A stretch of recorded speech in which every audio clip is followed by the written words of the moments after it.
ಮಾಡಿ ಅದಕ್ಕೆ ಏನೆಲ್ಲ ಬೇಕು ಎಲ್ಲ ವ್ಯವಸ್ಥೆಯನ್ನು ಮಾಡಿಕೊಟ್ಟಿದ್ರು. ಹೀಗಾಗಿ ಇಂದು ಅವರ ಪತಿಯವರಾಗಿರ್ತಕ್ಕಂತಹ ಸನ್ಮಾನ್ಯ ಶ್ರೀ ಗಣೇಶ್ ಕೋರ್ವತಿ ನಿವೃತ್ತಿ ಪ್ರಿನ್ಸಿಪಾಲ್ ಡಿಸ್ಟ್ರಿಕ್ಟ್ ಜಡ್ಜ್ ಅವರಿಗೆ ಶ್ರೀಮಠದ ವತಿಯಿಂದ ಗೌರವ ಸತ್ಕಾರ ನಡೆಯಿತು.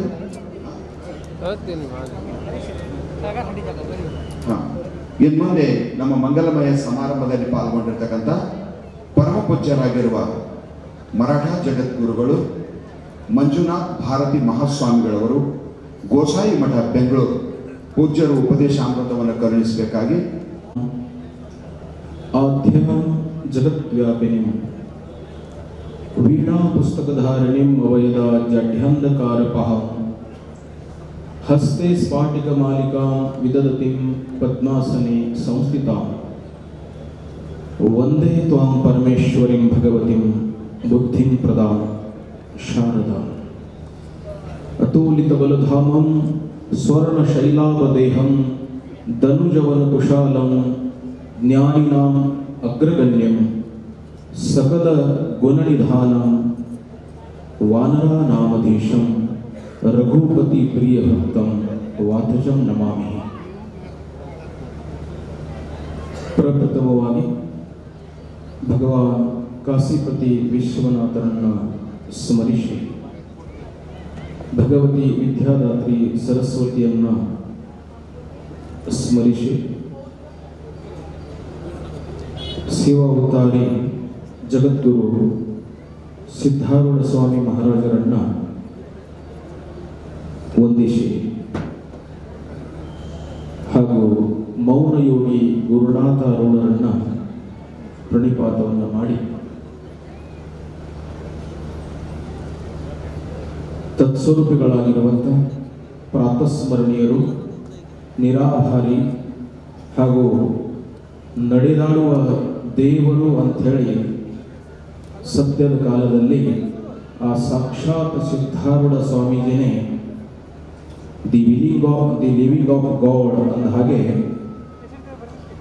ಆ ಸಾಕ್ಷಾತ್ ಶಿವಾನೇ ಸಿದ್ಧಾರೂಢಾಗಿ ಬಂದರು. ಸಿದ್ಧಾರೂಢನೇ ಸಾಕ್ಷಾತ್ ನಮ್ಮ ಇಂಚಲದ ಪೂಜ್ಯರಾಗಿ ನಮ್ಮ ಮಧ್ಯದಲ್ಲಿ ಕೂತ್ಕೊಂಡಿದ್ದಾರೆ. ಇದರಲ್ಲಿ ಯಾವುದೂ ಕೂಡ ಡೌಟ್ನೇ ಇಲ್ಲ ಅಂತ ಹೇಳ್ಬೋದು.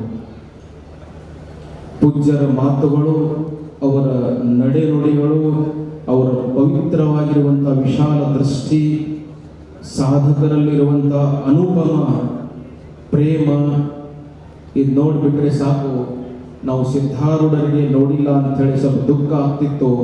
ಆದರೆ ಸಾಕ್ಷಾತ್ ಅವರೇ ಪರಮ ಪೂಜ್ಯ ಇಂಚಲ ಮಠದ ಪೂಜ್ಯರ ಒಂದು ರೂಪದಲ್ಲಿ ಬಂದಿದ್ದಾರೆ ಅಂತ ಹೇಳಿ ಖಂಡಿತವಾಗಿ ನಾವು ಸಮಾಧಾನ ಪಡ್ಕೊಳ್ಳುವಂತ ಒಂದು ಕ್ಷಣ. ಅವರಿಗೂ ಕೂಡ ವಂದಿಸಿ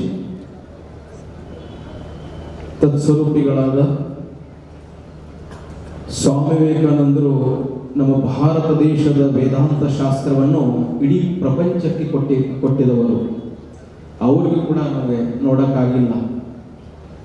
ಆದರೆ ಸಾಮಾನ್ಯರೆಲ್ಲ ಸುಮಾರು ಭಾಷೆಗಳಲ್ಲಿ ಈ ನಮ್ಮ ಭಾರತೀಯ ತತ್ವದರ್ಶನವನ್ನು, ಉಪನಿಷದ ಸಾರವನ್ನು, ಶ್ರೀಮದ್ ಭಗವದ್ಗೀತೆಯನ್ನು, ಭಾರತೀಯ ಸಂಸ್ಕೃತಿಯನ್ನು ಸುಮಾರು ದೇಶ ವಿದೇಶಗಳಲ್ಲಿ ವರ್ತಮಾನ ಕಾಲದ ವಿವೇಕಾನಂದರೇ ಎಂದು ಖ್ಯಾತರಾಗಿರುವಂಥ ಪೂಜ್ಯ ನಿರ್ಭಯಾನಂದ ಸ್ವಾಮೀಜಿಯವರು ಕೂಡ ವಂದಿಸಿ,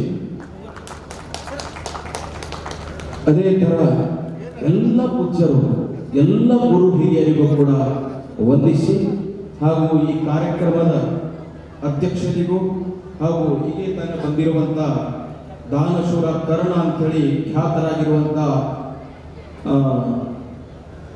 ರಮೇಶ್ ಜಾರಕಿಹೊಳಿ ಸಾಹೇಬರಿಗೂ ಹಾಗೂ ತಮಗೆಲ್ಲರಿಗೂ ಕೂಡ ನಮಸ್ಕಾರ.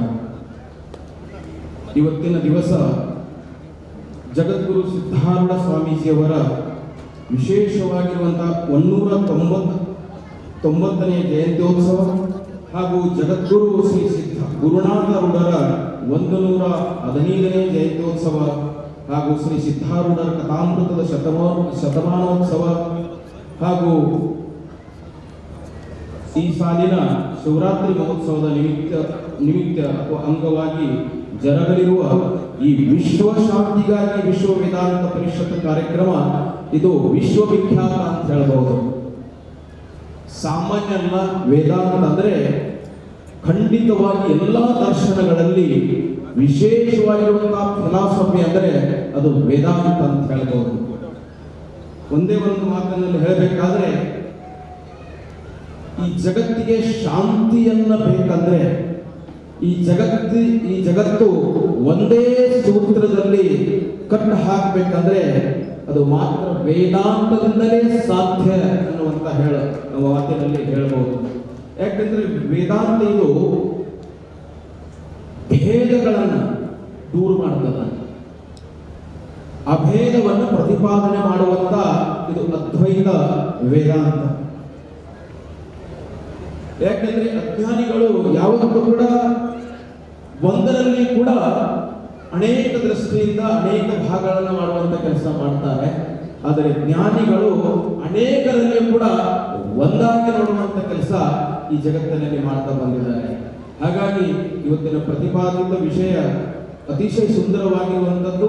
ವಿವೇಕ ಚೂಡಾಮಣಿಯಲ್ಲಿ ತುಂಬಾ ಸುಂದರವಾಗಿ ನಮ್ಮ ಆದಿಗುರು ಶಂಕರು ಹೇಳಿದ್ದಾರೆ, ಬ್ರಹ್ಮ ಸತ್ಯ ಜಗನ್ಮಿಥ್ಯ ಜೀವೋ ಬ್ರಹ್ಮೇವನಾಪರ ಅಂತ ಹೇಳಿ ಶ್ಲೋಕಾದೇನ ಪ್ರವಕ್ಷ್ಯಾಮಿ ವಿದುಕ್ತಂ ಗ್ರಂಥಮೂರ್ತಿಯಾಗಿ. ಅರ್ಧ ಶ್ಲೋಕದಲ್ಲಿ ಸುಮಾರು ವೇದಾಂತದ ಸಾರವನ್ನ ಒಂದೇ ಲೈನಲ್ಲಿ ಹೇಳುವಂಥದ್ದು. ಬ್ರಹ್ಮನೇ ಸತ್ಯ, ಜೀವ ಕೂಡ ಬ್ರಹ್ಮನ ಅಂಶವೇ ಇದೆ. ಮಮೈವಂಶೋ ಜೀವಲೋಕೆ ಜೀವಭೂತೋ ಸನಾತನ ಅಂದ ಹಾಗೆ ಹೇಳಿರುವ ಹಾಗೆ ಎಲ್ಲವೂ ಕೂಡ ಜಗತ್ತನ್ನುವಂಥದ್ದು ಇದು ಸುಳ್ಳು ಇದೆ, ಇದು ವಿಚಲಿತವಾಗಿರುವಂಥದ್ದು, ಮಾತ್ರ ಸತ್ಯ ಅನ್ನುವಂಥದ್ದು ತ್ರಿಕಾಲ ಆಬಾಧಿತವಾಗಿರುವಂಥದ್ದು. ಅದು ಭೂತ ಭವಿಷ್ಯ ಮತ್ತು ವರ್ತಮಾನ ಕಾಲದಲ್ಲಿ ಕೂಡ ಯಾವುದು ಹಾಗೇ ಇರುತ್ತದೆ ಅದಕ್ಕೆ ಸತ್ಯ ಅಂತ ಕರೆಯುತ್ತಾರೆ. ಆ ಸತ್ಯ ಬಿಟ್ಟು ಬೇರೆ ಎಲ್ಲವೂ ಕೂಡ ಇದು ವಿಚಲಿತವಾಗಿರುವಂಥದ್ದು.